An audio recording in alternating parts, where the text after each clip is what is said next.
Battlefield 6 is introducing a range of new features and also features that are returning to the series after some time away. And in the Battlefield 6 beta we actually got to experience some of these features. And today I'm going to be talking about 3 in particular that I found are currently my favourites. To be honest, I probably have forgotten some features in the game that I really enjoyed, others I perhaps didn't really notice. So if I do a video like this around the launch of the game, it could be quite a different list. But having played the Battlefield 6 beta for I think at least 20 to 30 hours across both weekends, these 3 features that I'm about to discuss are probably the ones that stood out to me the most. So before I do get into it, make sure you are subscribed to the channel with the notification bell turned on so you don't miss out on any more Battlefield 6 content. But without wasting any more time, let's just jump straight into it. So the first of these features that I really enjoyed is the drag revive system. Now this is easily the coolest of the new features coming to Battlefield 6 in my opinion. Firstly, I just think it's such a cool feature and I feel like it's something that would have absolutely blown my mind 20 years ago. So being able to use this now I just think is so cool. But secondly, it actually has a lot of very practical uses and can play a really strategic role in the way you play this game going forward compared to previous Battlefield titles. So often in Battlefield you'll get killed in the open or you might be half in and half out of an alleyway, and as a result of that, reviving is so dangerous. Even with defibs on, it would be so dangerous to go out into the open just to tap on your teammate because it will likely result in you dying but also your teammate dying once again, which obviously poses no benefit. Even if you're half in, half out of an alleyway and you get revived or you are reviving someone, that person who was down could easily be killed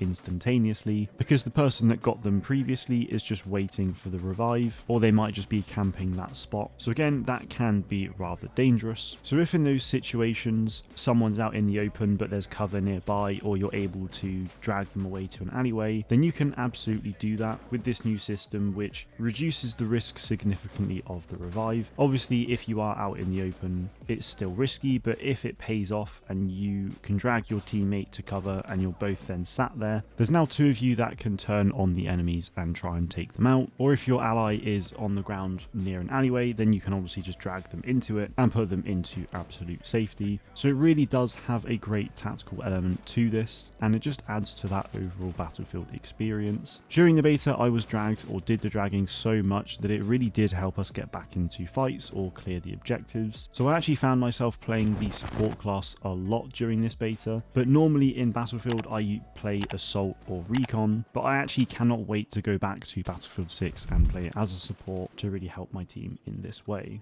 Now my second favourite feature coming to Battlefield is crouch sprinting. Just like the drag revive, I think this is just something that is really cool. It really adds to the Battlefield experience as well. And much like the drag system, it has a genuine strategic implication, which I found myself thinking about very often. For example, if I'm behind cover and want to move without the enemy knowing, crouch sprinting across this area was incredibly useful. Or on the Gibraltar map, for example, around the A flag in Conquest, if there's someone up on the houses by the objective and I'm down towards the bottom, you can actually crouch sprint up towards the flag itself without them even knowing, because it does get quite flat and then drop off. So thinking about ways you can do that is really useful and obviously can help take an objective and turn the tide of a battle. Obviously it is slower than a normal sprint, so if you are out in the open I wouldn't really find myself doing it for obvious reasons, but to me it just felt so natural to use and it just felt so much nicer and smoother than having to slide cancel like in Call of Duty just to get to safety. Now this next one isn't a new feature to Battlefield, it's something that has been in previous Battlefields before, like I think Battlefield 3 and 4, but it certainly wasn't in 2042 as far as I can remember, and this is just telling you where you got shot. So it breaks up the body into arms, legs, torso and head, and obviously highlights where you actually got hit. I can't remember now if it tells you just where the kill shot is or if it tells you multiple body parts at the same time. I'm hoping it does, but I just think that feature is really useful, and especially if you combine that with the damage log log that it gives you, so telling you how many times you got shot, what you got shot with, and how much damage each shot did to you. Combining those things can be really useful. For example, if you take the game really seriously, having those insights into your death can help you think about how you can improve or where you went wrong. Or if you're like me and just play the game somewhat casually, I just find it useful to know how I died and also just where I died as well. Like even that freeze frame telling you where the enemy was. Sometimes it can be really intrusive, but other times it's really useful to know where the enemies are, so you can even then just relay that information to your teammates, especially if you are mic'd up in a squad. I found myself doing that in the beta quite a bit, and it ended up in my allies killing that enemy and then being able to revive me and then getting me back into the fight. And knowing what I was killed with and how many shots it took can also be useful information for my squad mates, especially if that guy's using a shotgun and maybe 2 hit me. The fact that I knew he was using a shotgun meant that I could provide my squad mates